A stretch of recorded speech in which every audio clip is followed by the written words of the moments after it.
followed by Phillip Githinji.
How are you, sir?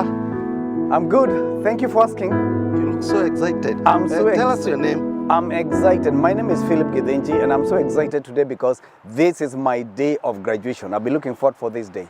Okay. What were your modules or subject of the course? Actually, I was doing masters in theology and biblical counseling, and also I had courses for mental health. Okay. How did your education, your seminary, prepared you for the career? They really prepared me because even before I started, actually they gave me an option to choose the courses I need to do that aligns with my career and my profession. So it was really good for my seminary. Okay. What knowledge do you think were most valuable during your studies?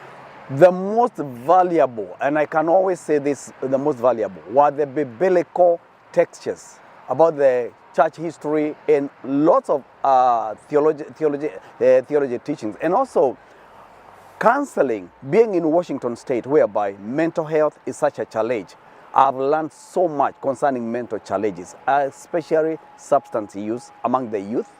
It has been very, very effective for me. How do you see yourself applying the skills and knowledge gained during your studies in your future career? That is remarkable because definitely right now, that's what I'm doing, where I'm working right now. I work with a government of Washington State, government facility, and that is McNeil Island. And Special Commitment Center, we deal with people who require my services. That is counseling, and those are people who have a really challenged background, and that's what I'm doing right now. So whatever I've learned here, it's really working for me right now. So I'm really working with it right now. What did you enjoy most about your time in the seminary? I enjoyed, number one, the transformation that was happening day by day through my colleagues, interacting with them every day, every Saturday, and also the impartation from my lecturers. It was just amazing. I'm no longer the person who went at this institution 2022, 4 years down the line. What challenges did you face during your studies, and how did you overcome them? I faced challenges actually to attend classes because I was working graveyard shift those times, I remember. And coming to school in the morning, and I've worked the whole night, it wasn't easy. But all in all, I decided that I cannot let it go until I see this day. Do you have any feedback or suggestions for improving the program or seminary experience? Oh, definitely, yes. I know there are so many people actually who would like to join this institution, but the fact that they have to attend Saturday's classes, they feel like if there could be some online classes, they could be able to attend and also enroll. I have met so many people like that who are asking those questions. Do you have any plans for further education or certifications? I'm looking forward for a doctorate, but still I have to negotiate with myself, definitely, and my family who are supporting me so much. So I still have to make those decisions, but there's still time for that. But I'm looking forward for a doctorate. How do you plan to stay connected with the college, with the seminary, after this graduation? Always connected, because this is where my transformation came. So I will be an ambassador for FBTS, always letting people know that I am a testimony of what FBTS can do, the transformation that happened. I used to be a truck driver, and look at me today. I am a counselor by profession, employed by Washington State agency. So this transformation is so conspicuous. So I would be an ambassador for FBTS always and forever I'll be. Are there any specific resources or support services you would like to see the seminary offer to alumni? of 2025?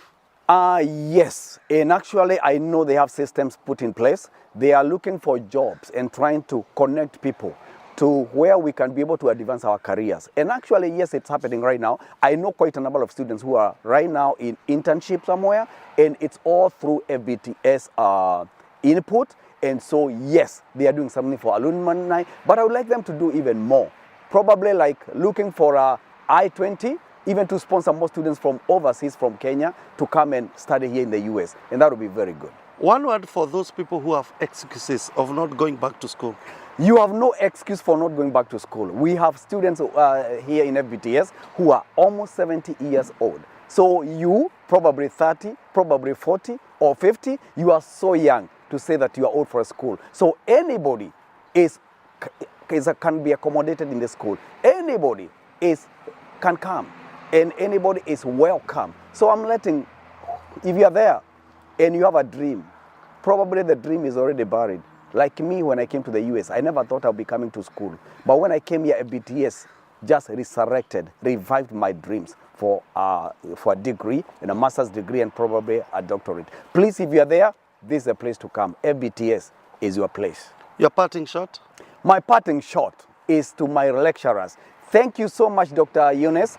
Thank you so much, Dr. Geduku. Thank you so much, Dr. Dongo. Thank you so much, Dr. Karori, for what you have done for me. You have transformed my life. My classmates, master's class 2025, thank you so much. You have been amazing people for me. The journey has been easy because you have been there for me. And I want to say this. Let's go to doctorate. Let's do this. And God will bless you. Amen.